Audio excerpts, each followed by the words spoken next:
So today we'll be reading a very short poem by Wordsworth. The world is too much with us. Uh, এর আগেও আমরা ওয়ার্ডসওয়ার্থের কিছু poems পড়েছি, Lucy poems, which are also very short poems. So this is again another poem, very short poem by Wordsworth, though at the same time it is highly significant. It's written in sonnet form. আমরা যদি পোয়েমটাকে একটু দেখি তাহলেই বুঝতে পারবো যেটা sonnet ফর্মে লেখা, খুবই সিম্পল সনেট প্যাটার্নে, পেট্রার্কান যে ফর্ম সেই ফর্মে লেখা। যাই হোক, এটার ফর্ম বা স্ট্রাকচার নিয়ে আমরা পরে ডিসকাস করব। সো ইন দিস পোয়েম আমাদের এটা মনে রাখতে হবে, this poem was composed in 1806 and it was published in 1807. So what does the poet says in this poem? What is the central idea of the poem? Here the poet, as in his all other poems, Wordsworth always lamented that we the people, the civilized people, we are all moving away from nature. As we know that Wordsworth, a great worshipper of nature. আমরা সবাই জানি Wordsworth himself declared that he was a great worshipper of nature, the priest, poet of nature, as he is referred to by the critics and the readers as well, that he is a priest, poet of nature. That means as if he considers nature as the mother, as God, and he is as if a priest who worships it. So this is the way Wordsworth understood nature, and he expected that people also understood nature in the way he did. The ওয়ার্ডসওয়ার্থের এই যে love for nature, এটা মানে আমরা জানি যে it is one of the significant R dominating যে features of romantic poetry. এটা আমরা পড়েছি অনার্সে, যখন যে এটা খুব একটা সিগনিফিকেন্ট একটা কোয়েশ্চেন যেটা আমাদের লিখতে হতো, যে love of nature in romantic poetry. সেটা সব পোয়েটসের মধ্যেই যেমন রয়েছে, কিন্তু ওয়ার্ডসওয়ার্থের মধ্যে বিশেষভাবে এটা খুবই খুবই ডমিনেন্ট। যেটা আমরা জানি যে ওয়ার্ডসওয়ার্থ যেভাবে নেচারকে দেখেছেন, সেই দেখাটা যে খুবই ভিন্ন ধরনের, এবং সেটা অত্যন্ত প্রফাউন্ড এবং হাইলি একটা যে মিস্টিক একটা থট তার মধ্যে কিন্তু রয়েছে। যেভাবে তিনি নেচারকে দেখছেন, যেখানে nature is not just something which is considered beautiful, or something which gives us comfort, or it beautifies the world. So it is not so simple for Wordsworth. So nature for him was something which has a very profound, deep connection with human being, deep connection with all the living objects of the earth. So nature is not separate. So this is the most important thing that Wordsworth emphasizes, that nature is not separate. Nature is an integral part of us. So we can never separate nature from us. We can never be ignorant, so ignorant to think that nature is something which is outside our life. So if we think in that way, we will just invite our own destruction. আমরা জানি যে Wordsworth belongs to the romantic movement which was highly against the materialistic progress of the time.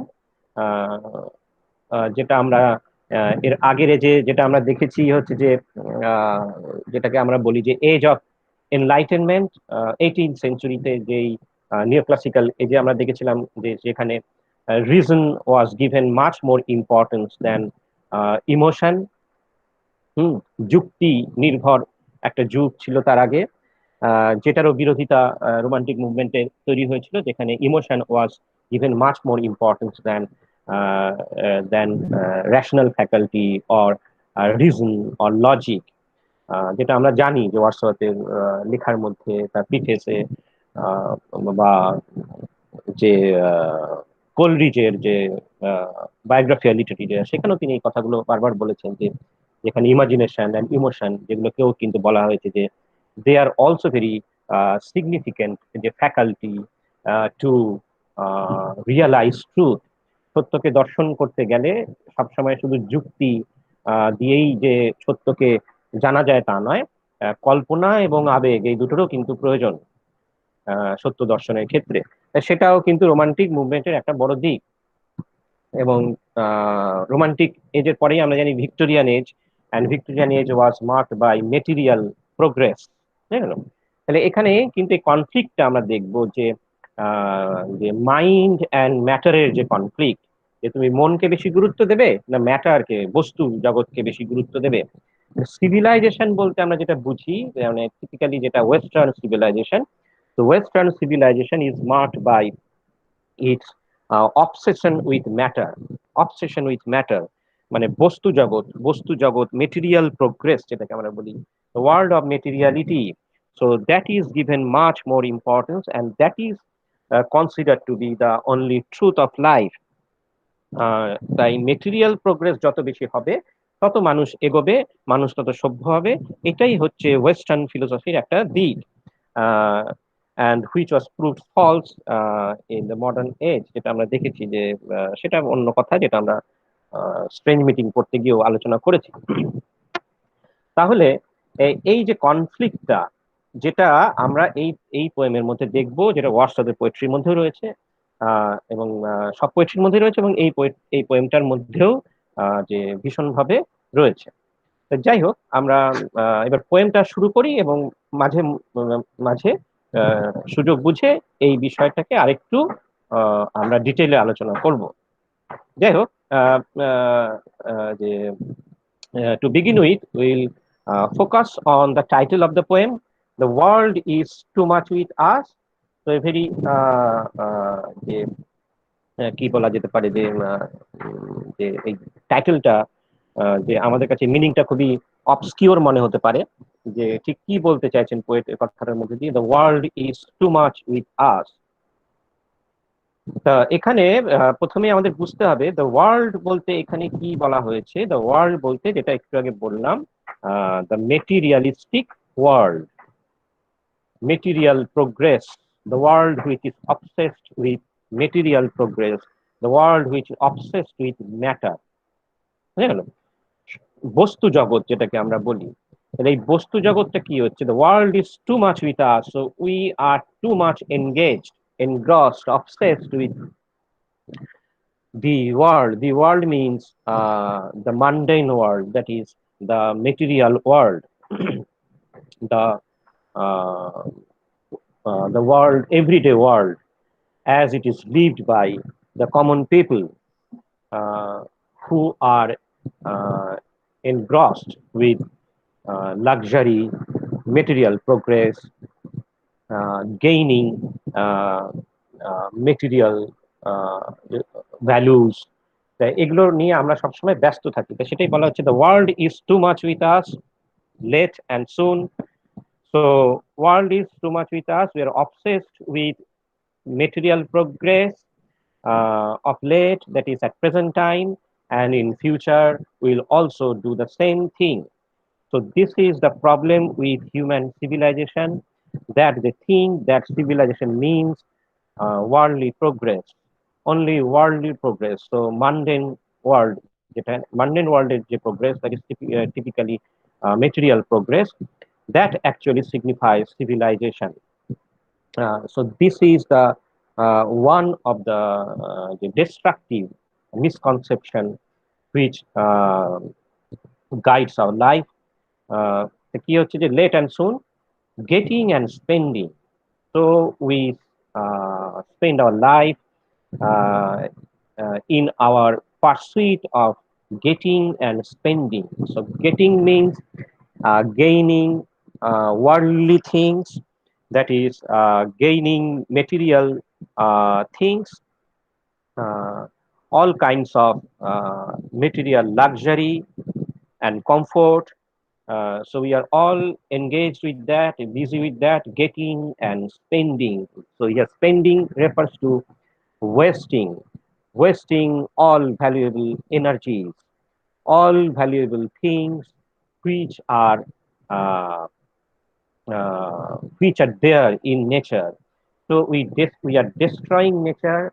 We are wasting the valuable energies of nature, because civilization teaches us uh, that man can uh, uh, progress only by controlling nature, only by harnessing nature. Harnessing nature কথা, harness কথাটার মানে হচ্ছে যে ওই আহ, ওই যে যে সমস্ত ওই পশুদেরকে আমরা ব্যবহার করি ওই গাড়ি ঘোড়া টানার জন্য আর কি।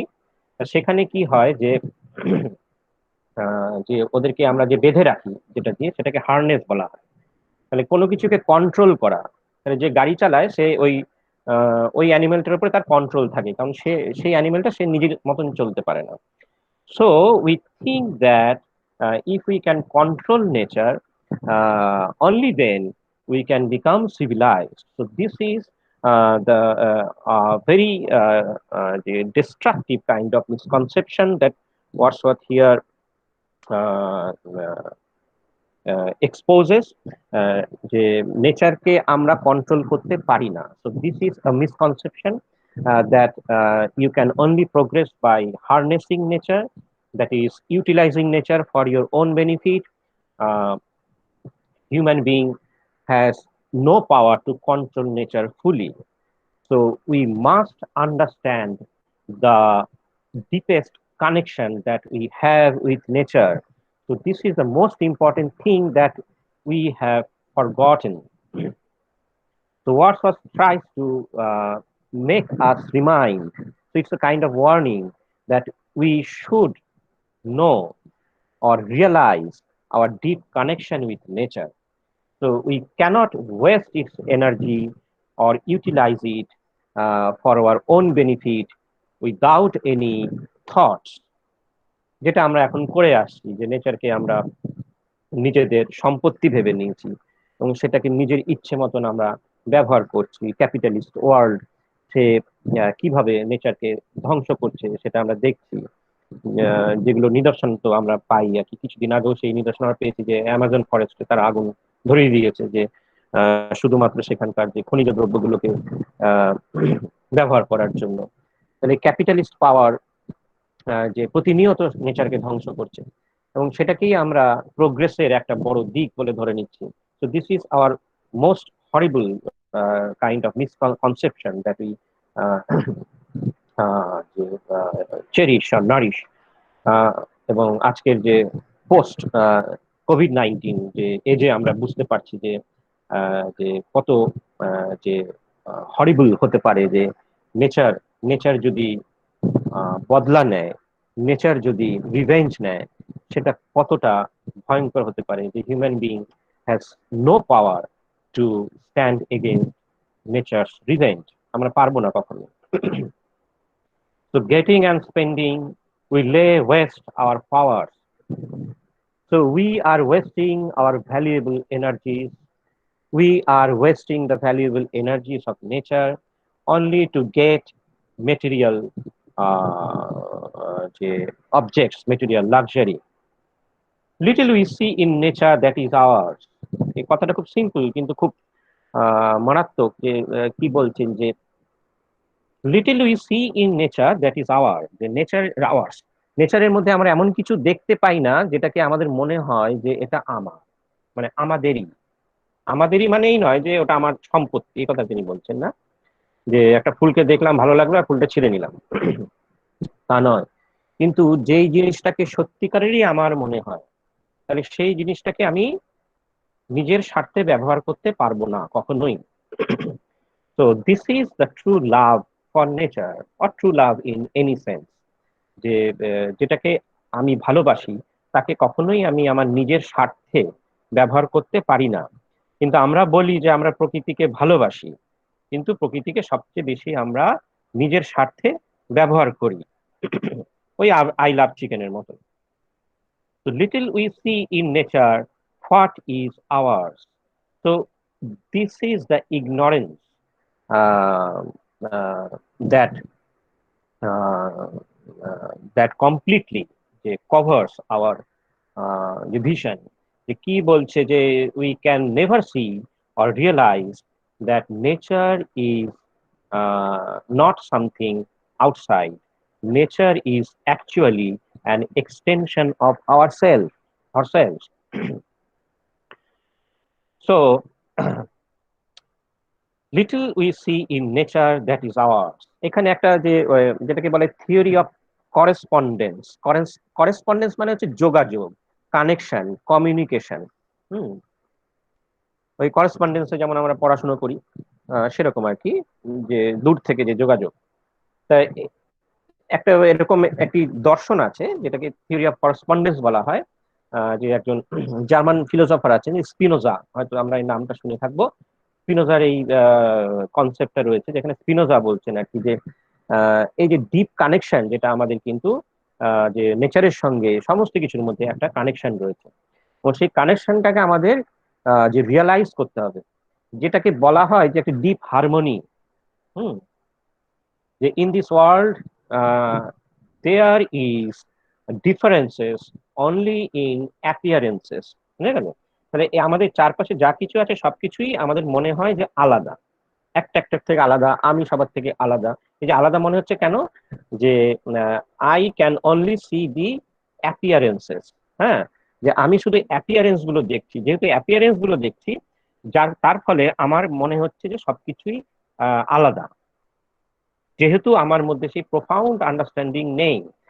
As I cannot see the the deep correspondence, that is communication with each and everything which are there in our life, there in nature, যে সবকিছুর মধ্যে একটা কিন্তু ডিপ কানেকশন রয়েছে, কেউ কোনো কারোর থেকে আলাদা নয়।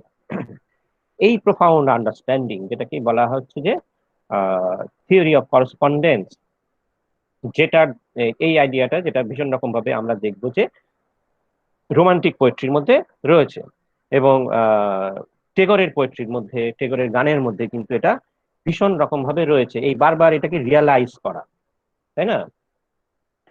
যে ওই যে মমচিত্তে নীতি নৃত্যে কে যে নাচে তাতা থইতে, এবং সেখানে সে দেখছে যে যে দিন রাত এবং হচ্ছে যে চুনি পান্না, দুঃখ, আনন্দ, এই সবকিছুই কিন্তু একটা সূত্রে গাঁথা রয়েছে, সবকিছুর মধ্যেই একটাই ছন্দ রয়েছে।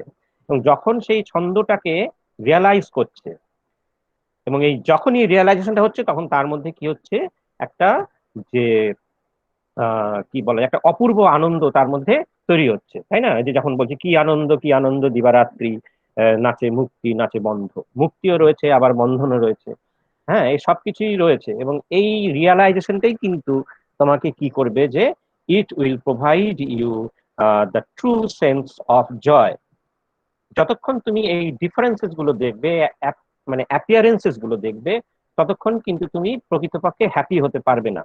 তো you can only be happy when you can realize the deep correspondence, the deep harmony which is underlying nature, underlying in our life, that we are all one, the one entity, because we are all connected with the supreme power.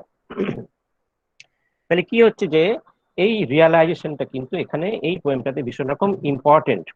তো little we see in nature that is hours, এটা আমরা কিছুতেই realise করতে পারি না যে এই যা কিছু আমার চারপাশে সব তো আমারই।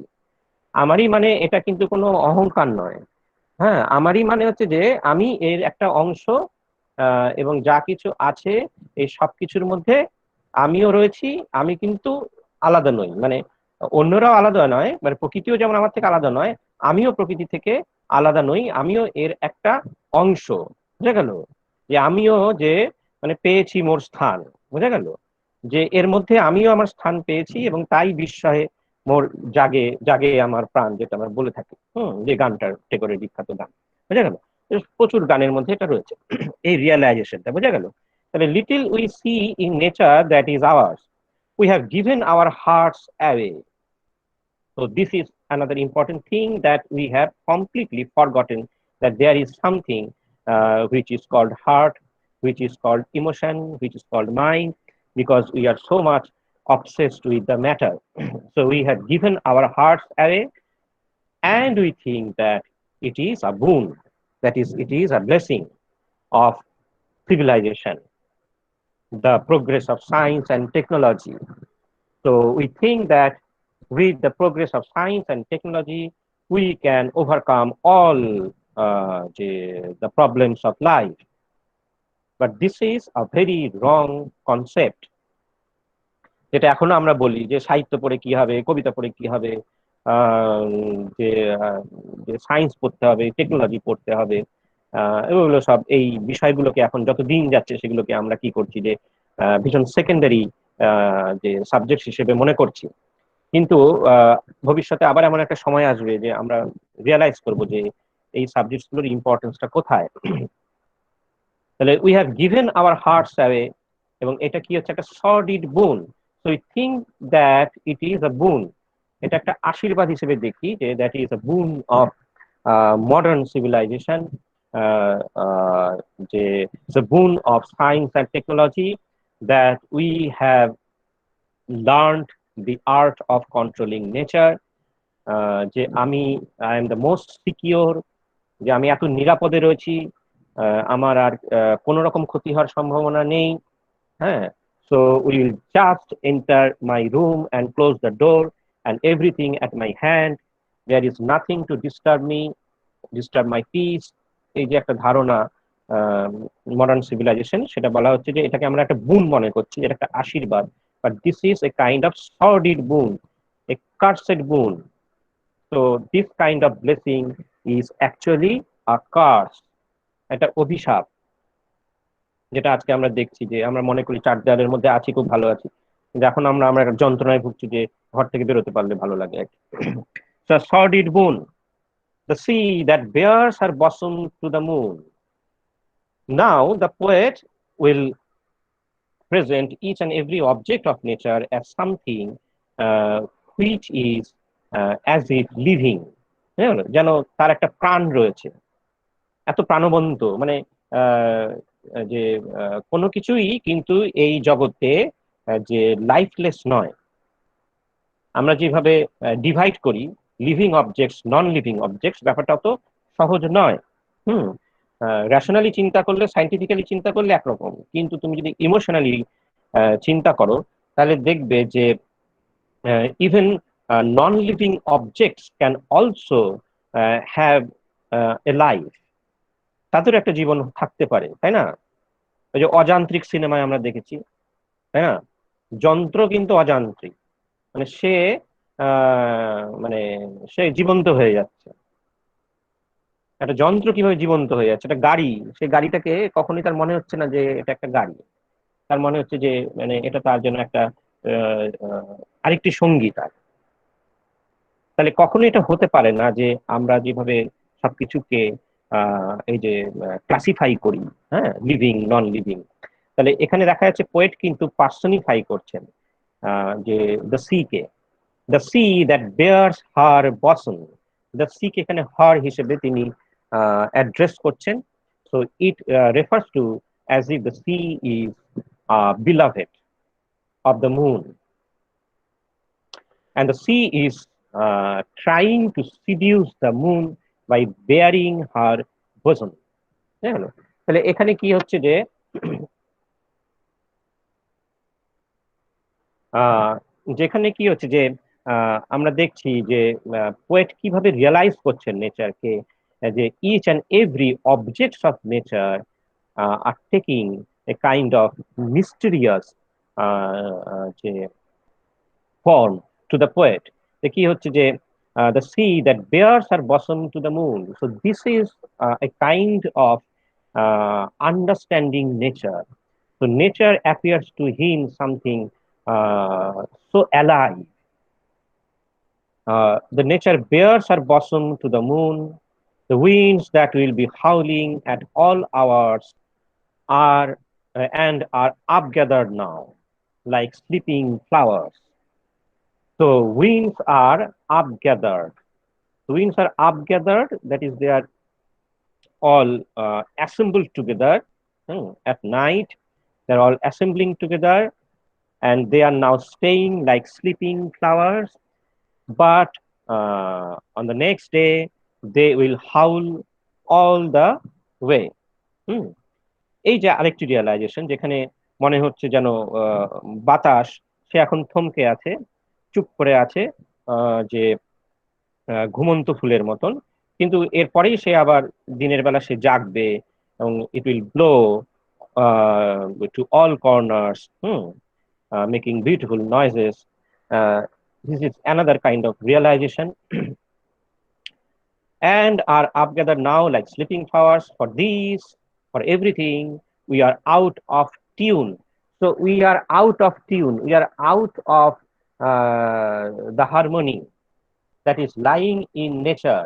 তাহলে প্রকৃতির মধ্যে একটা টিউন রয়েছে, ঠিক ওই কথাটাই আমরা পেলাম সরি টেগরের যে গানের মধ্যে, সেই ছন্দ, বোঝা গেল, সেই সুর, সেই ছন্দ।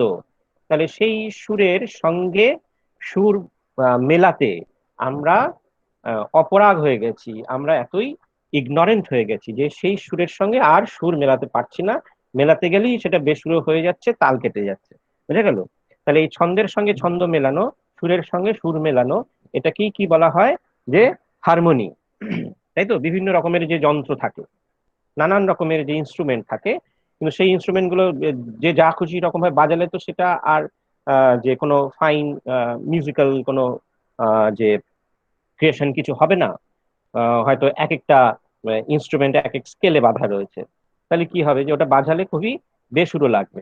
তাহলে কি হচ্ছে যে পার্টিকুলার কোনো একটা যে ইনস্ট্রুমেন্ট, যে যেটা যে স্কেলে বাজছে, বাকি ইনস্ট্রুমেন্ট গুলোকেও সেই স্কেলে থাকতে হবে, তবেই সেটা একটা হারমোনি তৈরি হবে, তাই না? মানে যেখানে হচ্ছে যে অনেক ব্যাপার থাকে যেগুলো একটা হারমোনি তৈরি করতে গেলে প্রয়োজন। সেখানে যেটাকে আমরা বলি রিদম, তাই না? যেটা ছন্দ আর কি, rhythm.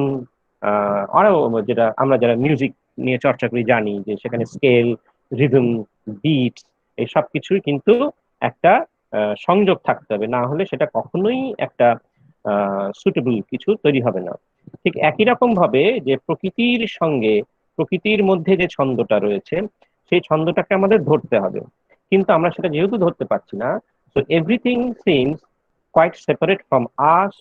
We cannot see them as something which is valuable, which has life, which has a connection with us, which can give us a deeper sense of joy. It moves us not, তাই না? আমাদের মনে হতে পারে যে আমরা তো সবাই প্রকৃতি প্রেমী, ওয়ার্ডসওয়ার্থের মতন, কিন্তু না, কখনোই তা নয়। হ্যাঁ, আমরা এই প্রকৃতি প্রেমের নামে প্রকৃতিকে ধ্বংস করি, আর কিছুই করি না। It moves us not, great God. I would rather be a pagan suckled in a creed outworn. So in the second stanza, that is sestet. So in this sestet, আমরা জানি যে সনেটে কি হয়, যে একটা অক্টেভ থাকে, একটা সেস্টেট থাকে। In octave, the poet explains some problem, and in the sestet, he draws a conclusion or tries to give a solution, offer a solution out of the problem which is aroused in the uh, octave stanza. It moves us not, great God. I would rather be a pagan suckled in a creed outworn. So we are no longer moved by the charms of nature. It moves us not. So now the poet is praying to great God. So here great God means the supreme power. ঈশ্বর বলতে যেটা বোঝায় আর কি, যে who is beyond all our, যে যেটাকে বলা হয় সিস্টেমেটিক অর ইনস্টিটিউশনাল যে রিলিজিয়ান, বুঝা গেল, এই প্রাতিষ্ঠানিক যে ধর্ম, সেই ধর্মের তাদের নিজস্ব নিজস্ব ভগবান আছে। কিন্তু যে গড বলতে যেটা বোঝায়, ঈশ্বর বলতে যেটা বোঝায়, তিনি কিন্তু এই সবকিছুর ঊর্ধ্বে, বা আল্লাহ বলতে যা বোঝায় সেটা কিন্তু সবকিছুর ঊর্ধ্বে। তাহলে কি হচ্ছে যে এখানে সেই ঈশ্বরের কথা বলা হচ্ছে, that supreme power, great God, I would rather be a pagan suckled in a creed outworn. তাহলে পোয়েট কি বলছেন, যে তিনি উইশ করছেন যে কি, যে এই প্রাতিষ্ঠানিক যে ধর্ম, এই ইনস্টিটিউশনাল যে রিলিজিয়ান, তার আগের যুগে তিনি পৌঁছে যেতে চান, যে সময়টা কি ছিল, যে সময়টায় ধর্ম বলতে কিছু ছিল না। ধর্ম বলতে যেটা আমরা প্রাতিষ্ঠানিক ধর্ম বলি, যে খ্রিস্টানিটি, হিন্দুইজম, ইসলামিজম, আহ, জৈনিজম, আরো যেসব বুদ্ধিজম এসব রয়েছে, তাই এগুলো হচ্ছে প্রাতিষ্ঠানিক ধর্ম। তার আগে যেটা ছিল সেটা হচ্ছে পেগান। এই পেগানটা কি, যেটা হচ্ছে যে যে একেবারেই যে ইন্ডিভিজুয়াল, সাম লোকাল বিলিফ, মানে which is not preached by a particular prophet, or which is not written in a particular uh, scriptural book। বুঝা গেল? যে যখনই আমাদের কিছু নিয়মের কথা বলা হয়, আমরা বলি এটা কি, যে এটা শাস্ত্রে লেখা আছে, ধর্মগ্রন্থে লেখা আছে, বা এটা অমুক যে গুরু বলেছেন। হ্যাঁ, কিন্তু পেগানের ব্যাপারটা হচ্ছে যে পেগানটা কিন্তু সম্পূর্ণ, পেগান যে বিলিফ, সেটা সম্পূর্ণ হচ্ছে নিজস্ব, এবং যেটা হচ্ছে সম্পূর্ণ লোকাল। মানে মানে একটা পার্টিকুলার কোনো একটা লোকালিটিতে সেখানকার মানুষ সে তাদের মতন ভাবে বিশ্বাস করে। তাদের একটা যে আহ, দেব দেবী ভগবানের একটা নিজস্ব একটা ধারণা আছে। তা মূলত তারা যেটা করে সেটা হচ্ছে যে প্রকৃতি পুজো করে। বুঝে গেল? যে পেগান রিলিজিয়ান, যদি আমরা ওটাকে রিলিজিয়ান বলি, তাহলে pagan religion actually worships the power of nature, মানে প্রকৃতির পুজো করে।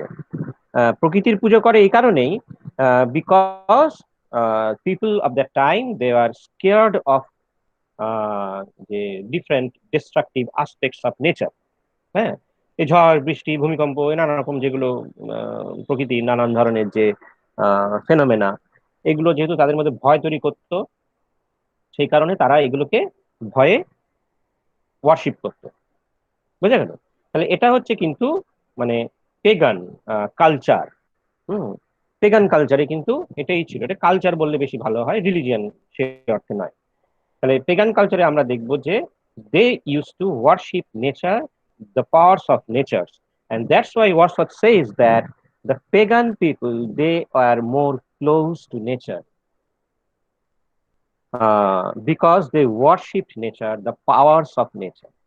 হুম, হিন্দুইজমে কিন্তু এই পেগান এই প্র্যাকটিসটা রয়েছে, কারণ হিন্দুইজম অনেক আগের তো, যে সময় পেগান প্র্যাকটিসেস গুলো ছিল, যার ফলে আমরা দেখবো যে হিন্দুইজমে এই যে প্রকৃতি পুজোর ব্যাপারটা ভীষণ রকম ভাবে রয়েছে। অ্যাকচুয়ালি হিন্দুইজম পরবর্তী ক্ষেত্রে একটা প্রাতিষ্ঠানিক ধর্ম হয়ে গেল, কিন্তু তার আগে এটা পেগানই ছিল।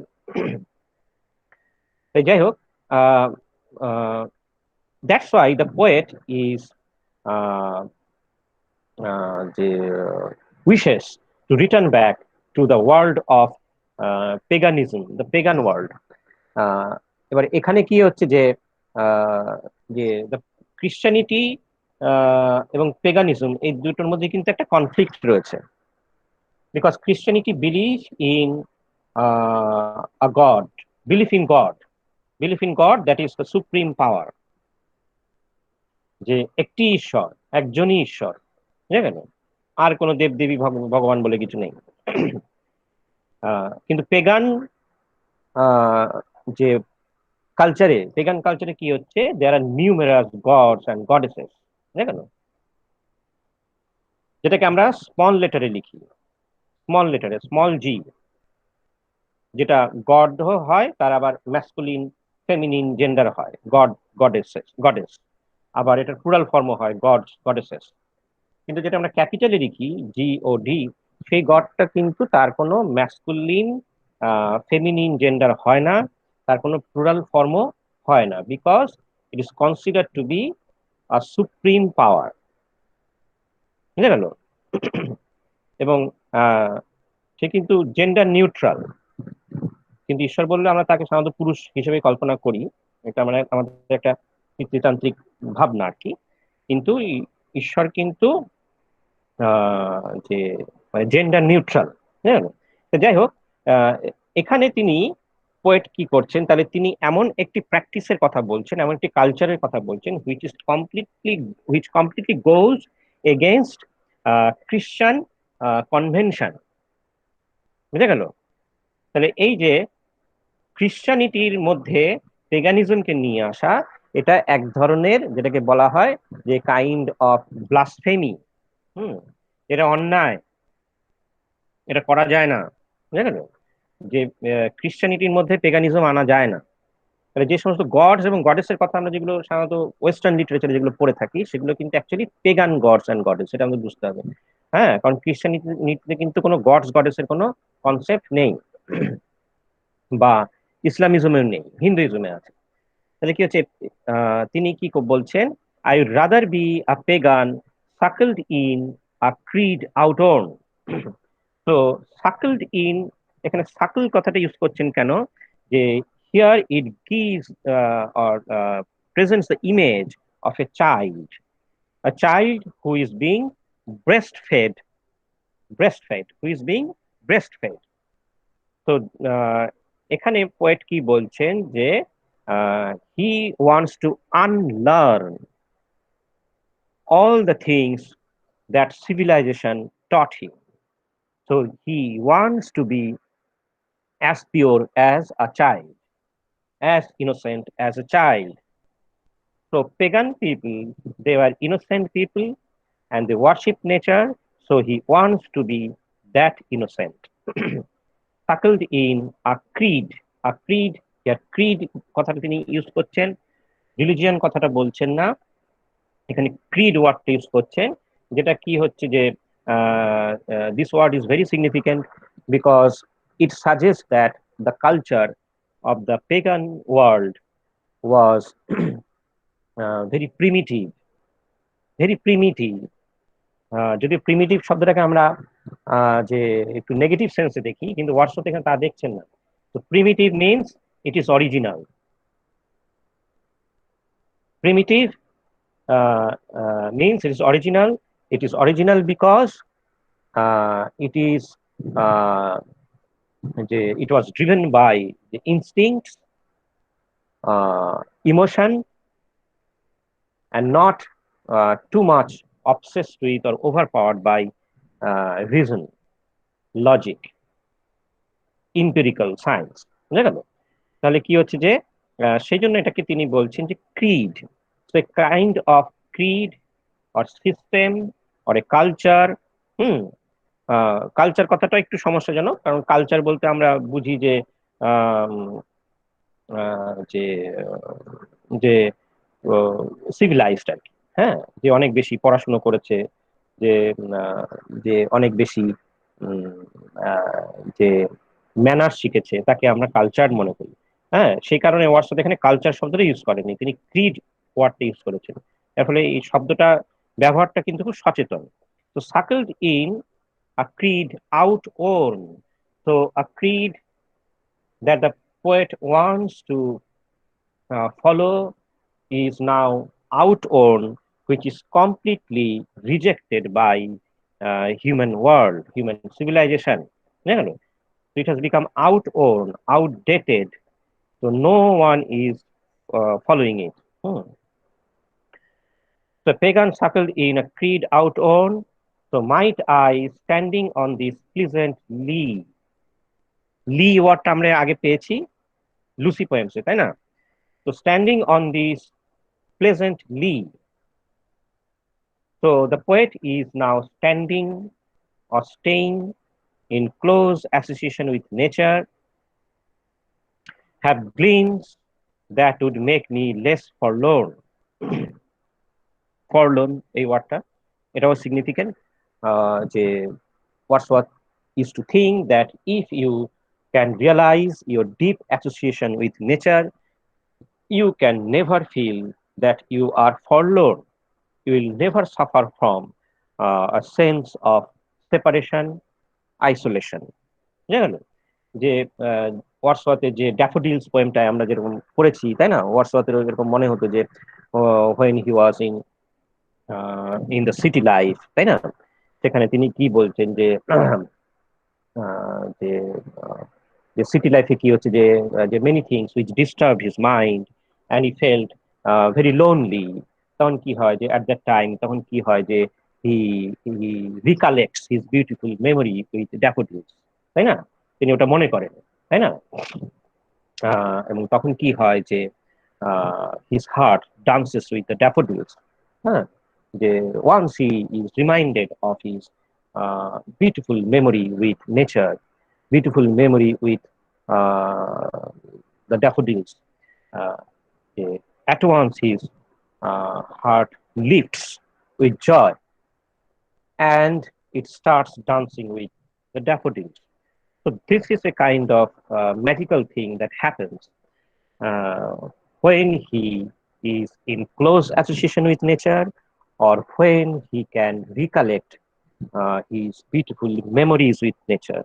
So nature was so much important to him that it is powerful enough to make you forget all your pains which were inflicted upon you by the human civilization. Hmm. So human civilization, it is highly tiring. It just tires you, and only solution of all it of this is that uh, you have to uh, uh, you have to reconnect yourself with nature. Hmm.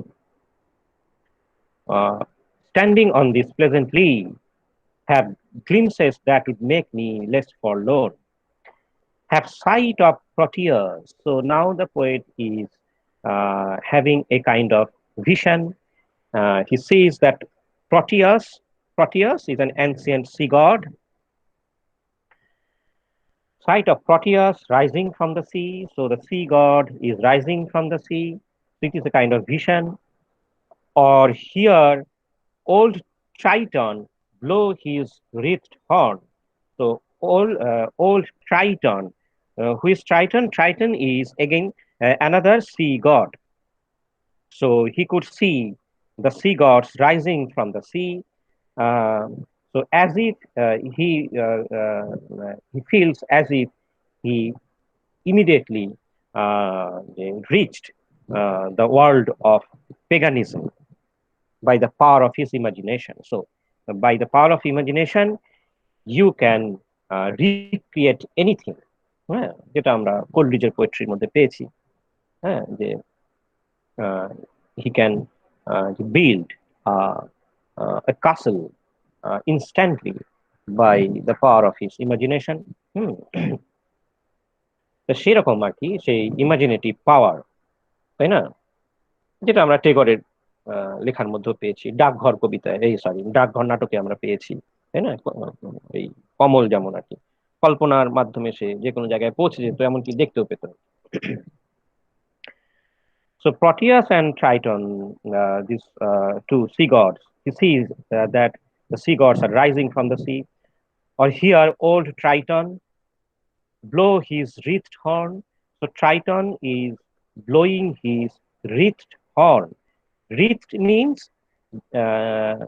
the carved or designed, carved with designs, হ্যাঁ, মানে intricate designs, মানে ওই Triton যে হর্নটা বাজায় আর কি, সেই হর্নটা মধ্যে প্রচুর নকশা করা আছে আর কি, সেই জন্য এটাকে বলছে রিত।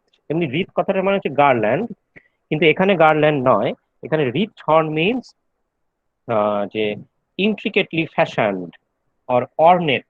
অর্নেট মানে হচ্ছে সুসজ্জিত, নকশা করা আর কি। তো অর্নেট হর্ন, ট্রাইটন আর কি ওই হর্ন বাজায় বলে সে ওটা দেখছে। তো হি immediately reached the pagan world and enjoy a kind of practice or creed which is based on love and respect for nature. So he wishes that the people of the world could understand this truth, and they can reveal their connections with nature. Hmm. So this is the idea which is represented by this short poem, "The world is too much with us." আচ্ছা, তাহলে এখানে আমি শেষ করছি। এবার আমি সবার প্রশ্নগুলো নেব। হ্যাঁ, কার কি বলার আছে একটু বলো।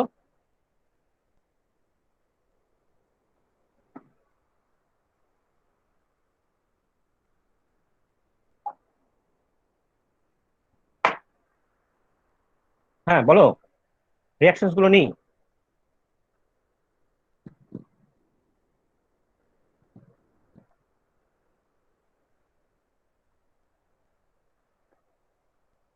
কারোর কিছু বলার আছে?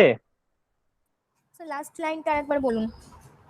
লাস্ট লাইন, ওই আচ্ছা আচ্ছা, ট্রিটন ওই জায়গাটা। হ্যাঁ হ্যাঁ। Or here old Triton blow his wreathed horn. একই রকম ভাবে তিনি ভিজুয়ালাইজ করছেন, যে তিনি দেখতে পাচ্ছেন যে ট্রাইটন সে কি করছে, সে হর্ন বাজাচ্ছে। ওই হর্ন বলতে ওই যে ওই ওই যে ওই শিঙে বলে যেটাকে আর কি, যে ওই শিঙে বাজাতো এক সময় আর কি, যে তো সেটাই বলছি যে ট্রাইটন কি করছে, যে সে হর্ন বাজাচ্ছে। যেই হর্নটা কি, যে রিথ, যেটা হচ্ছে যে ইন্ট্রিকেটলি ডিজাইন, মানে খুব নকশা করা একটা হর্ন যে বাজাচ্ছে। এবং সেটা সে দেখতে পাচ্ছে, এবং প্রোটিয়াসকেও সে দেখতে পাচ্ছে।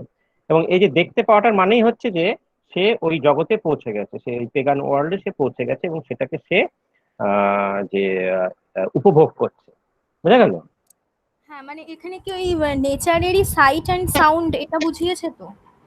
এটা না? ও আচ্ছা আচ্ছা, হ্যাঁ হ্যাঁ, হর্নের নেচারের মাধ্যমে সাইট অ্যান্ড সাউন্ড আর সাউন্ড, তার প্রোটোটাস রেফারেন্সটার রাইটিং। কথা। হ্যাঁ হ্যাঁ হ্যাঁ হ্যাঁ, হ্যাঁ হ্যাঁ, সেটা অবশ্যই হতে পারে, কারণ যে sight and sounds of nature, হ্যাঁ, হ্যাঁ, কারণ হ্যাঁ, প্রকৃতির মধ্যে তিনি সেই যে ইমেজেস গুলো দেখতে পাচ্ছেন, সেই সিগন্যালস গুলো তিনি দেখতে পাচ্ছেন। বুঝে গেল? হ্যাঁ, হুম, হুম, এটা হুম, খুব ইম্পর্টেন্ট জায়গা যেটা তুই বললি, যে হুম, হয়তো এখানে যে প্রটিয়াস বা ট্রাইটন সেই অর্থে নয়, মানে Proteus and Triton they are just symbolic, hmm, হ্যাঁ, of, সিম্বলিক হ্যাঁ ওই symbolic of, সাইটটাকে হ্যাঁ সিম্বল করে। হ্যাঁ, all the sights and sounds of nature that the poet hmm, is experiencing now, as he is now close to nature. হ্যাঁ ঠিক। হ্যাঁ, হুম, হুম, ঠিক আছে স্যার। আচ্ছা, আর কেউ কিছু বলবে?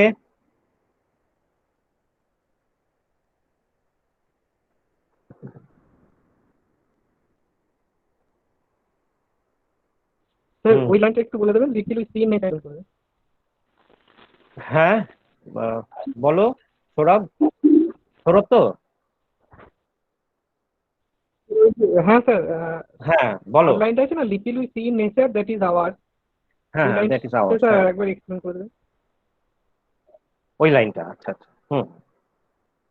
Little we see in nature that is ours, তাহলে এখানে কি বলছেন, যে নেচারের মধ্যে, প্রকৃতির মধ্যে আমরা এমন কিছু দেখতে পাচ্ছি না যেটাকে মনে হয় যে তার সঙ্গে আমাদের একটা যোগাযোগ রয়েছে। মানে আহ, প্রকৃতি এবং আমি, এই দুয়ের মধ্যে সবসময় আমরা একটা যে দূরত্ব লক্ষ্য করি, যে আমাদের মনে হয় যে এই দুটো সেপারেট, কিন্তু অ্যাকচুয়ালি আমরা সেপারেট নই। কিন্তু যেহেতু আমরা এখন ignorant, as we are now educated with the modern concepts of education, which is based on our too much uh, obsession with science and technology or material world, এবং সেজন্য কি হচ্ছে, যে আমরা এটা বুঝতে পারি না যে নেচারের মধ্যে অনেক কিছুই আছে যার সঙ্গে আমার একটা যোগ আছে, তাই না? এই যে যোগটা, এই কানেকশন, হুম, কানেকশন বা যোগ, যোগ শব্দটা আরো বেশি প্রফাউন্ড, তাই না? সেই যোগটাকে, সেই করসপন্ডেন্সটাকে আমরা রিয়েলাইজ করতে পারছি না। তো little we see, little we see বলতে অ্যাকচুয়ালি বলতে চাইছেন যে আমরা দেখতে পাই না, we cannot see, hmm, that there is anything in nature which is completely ours, যেটা আমাদের। হ্যাঁ, ঠিক আছে। হ্যাঁ হ্যাঁ স্যার, স্যার এটা ঠিক না আছে আরেক বুঝতে জায়গায় পেরেছি দেখলাম যে ওই আর বলছে যে লিটল উই সি, হ্যাঁ মানে নেচারে, মানে আমরা এত মেটেরিয়ালিস্টিক হয়ে গেছি যে নেচারের খুব কম জিনিসই মানে আমাদের আর কি, সেইটা বলছে। এটা কি ঠিক এই লাইনটা? ও আচ্ছা, little we that is see in ours. Nature that is, sir এটা এরকম হবে না, মানে নেচার, না হ্যাঁ, আর কি বলছো? বলছি হ্যাঁ এটা রাজশ্রী, এরকম হ্যাঁ হবে না, বলো। Little we see hmm in nature, মানে আমরা এতটাই মানে সিভিলাইজড হয়ে গেছি মানে মেটেরিয়াল ওয়ার্ল্ড নিয়ে, যে খুব কম জিনিসই হুম আমাদের চোখে পড়ে, বেশিরভাগটা ওভারলুক হয়ে যায়, এবং সেটা আমরা ইন্টিগ্রেট হতে পারি হ্যাঁ না নেচারের সাথে। আমাদের যে বলে না পঞ্চভূত নিয়ে মানুষের মানে হিউম্যান বডি যে তৈরি, সেটা তো একটা বেসিক ইয়ে, সেটা হ্যাঁ আমরা সেটা লিঙ্ক খুঁজে পাই না। সেটা এরকম হবে না যে we see hmm hmm nature. হুম হুম, হ্যাঁ একদমই তাই। হ্যাঁ, কারণ নেচারের মধ্যে অনেক এলিমেন্টস রয়েছে যেটা থেকে আমরা রিয়ালাইজ করতে পারি দেয়ার আর যে নিউমেরাস যে সাইন্স ইন নেচার, মানে হ্যাঁ, মানে এরকম অনেক সংকেত রয়েছে নেচারের মধ্যে, যেটা আমরা যে যদি রিয়ালাইজ করি তাহলে বুঝবো যে তার সঙ্গে আমাদের একটা যোগ আছে, কিন্তু আমরা সেটা দেখতে পাচ্ছি না। হুম, মানে দেয়ার আর সো মেনি সাইন, হ্যাঁ, ইন নেচার, SIGNS, সাইন, চিহ্ন রয়েছে, সংকেত রয়েছে আর কি প্রকৃতির মধ্যে। বুঝা গেল? যেমন তিনি দেখলেন আর কি, যে ওই সমুদ্রটা কি করছে, যেন সে একটা প্রেমিকার মতন, যে প্রেমিকার মতন, যে তার প্রেমিক, যে মানে মুনের কাছে সে কি করছে, যে তাকে তাকে আকৃষ্ট করার জন্য সে তাকে মেলে ধরছে। তাই এই যে এই দেখাটা, বুঝা গেল, এটা একটা সাইন। তাহলে এই সাইনটা রয়েছে প্রকৃতির মধ্যে, কিন্তু তুমি সেটাকে দেখতে পাচ্ছ না, তুমি এটাকে বুঝতে পারছো না, তুমি এটাকে জাস্ট একটা একটা সি হিসেবেই দেখছো। স্যার বলছি তার মধ্যে যে একটা, হ্যাঁ, তার মধ্যে যে একটা ডিপার আন্ডারস্ট্যান্ডিং রয়েছে সেটাকে তুমি বুঝতে পারছো না, এখানেই হচ্ছে ইগনোরেন্সটা। বুঝা গেল? হ্যাঁ, স্যার রাজশ্রী বলছি ওই বল। লাইনটা আরেকবার বলুন তো, এ পেগান সাকেলড ইন এ ক্রিকড আউট ওন, মানে এটা হ্যাঁ কি? পেগান যে থিওরির কথা বললেন, এখানে হুম, এখানে মানে কবি এখানে কিভাবে রিলেট করছে নিজেকে, এটা আরেকবার যদি বলতেন। আচ্ছা,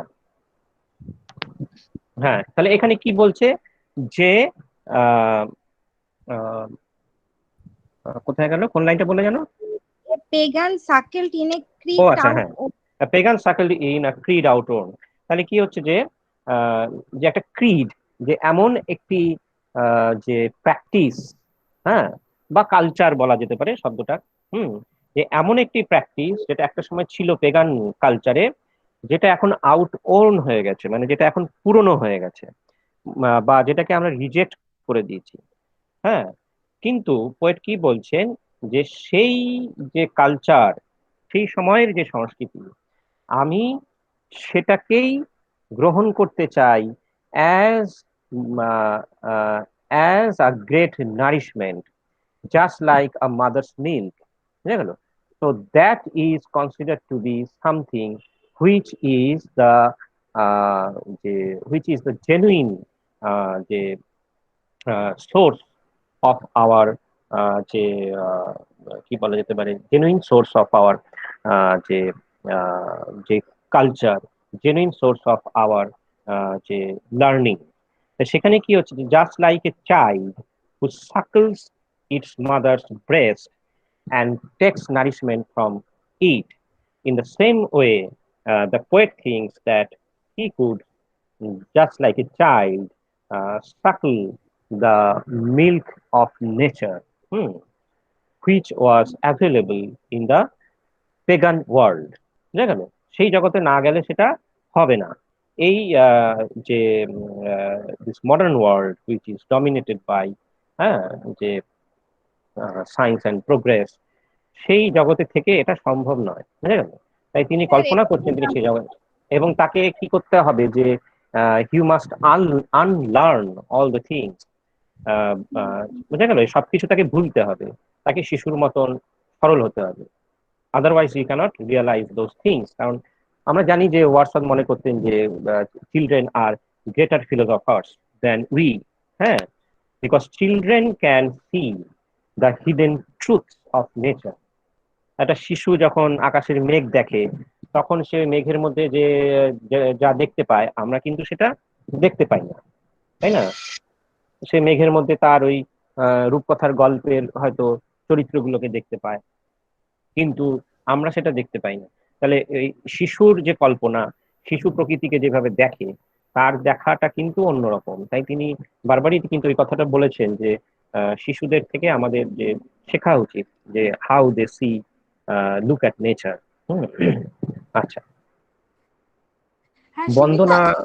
হ্যাঁ। হ্যাঁ হ্যাঁ হুম। হ্যাঁ সুমিতা।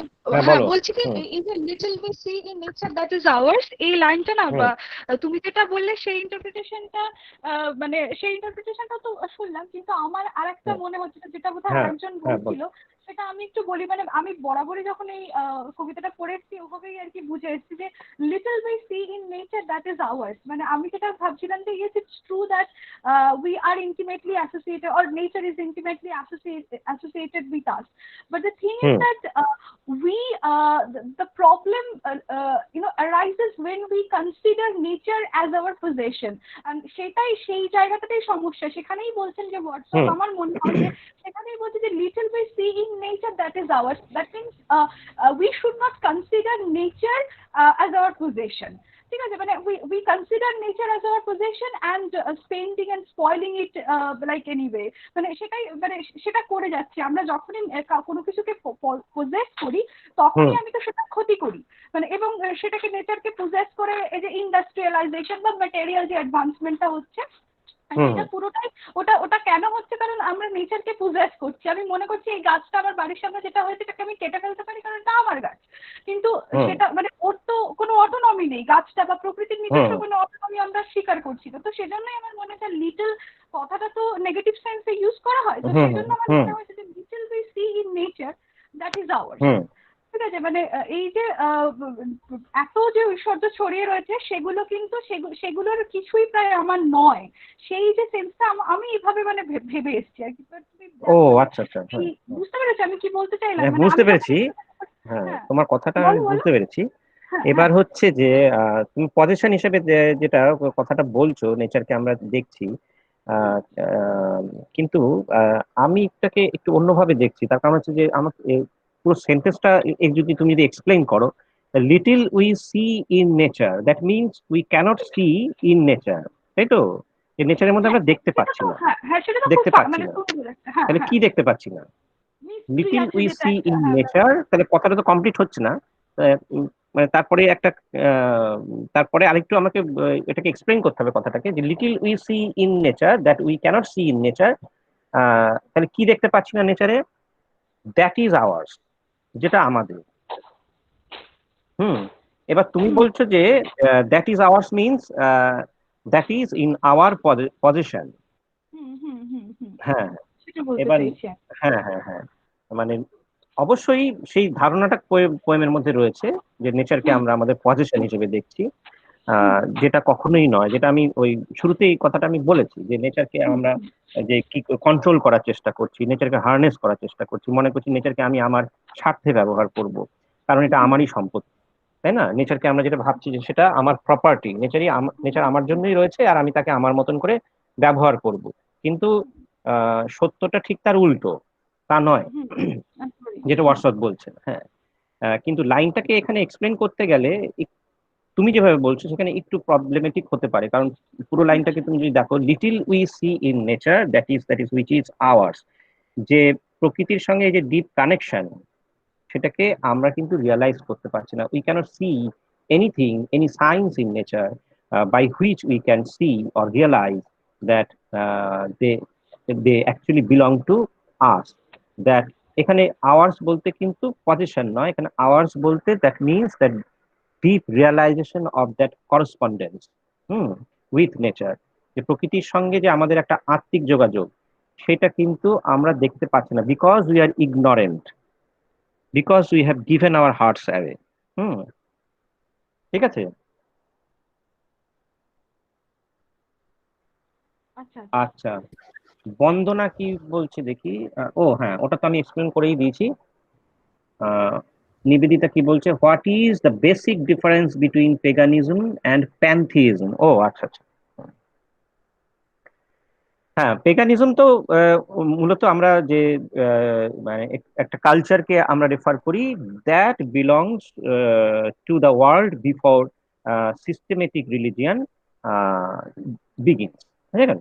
তাহলে সিস্টেমেটিক রিলিজিয়ান যখন থেকে এলো ঠিক তার আগে, মানে মোটামুটি আমরা সিস্টেমেটিক রিলিজিয়ন যদি বলি মানে ক্রিশ্চিয়ানিটির কথাই বলতে হয়, যে মানে 2000 ইয়ার্স এগো, ঠিক তার আগে যে যেই জগৎটা ছিল, যেই কালচারটা ছিল, সেটাকে আমরা পেগান বলি।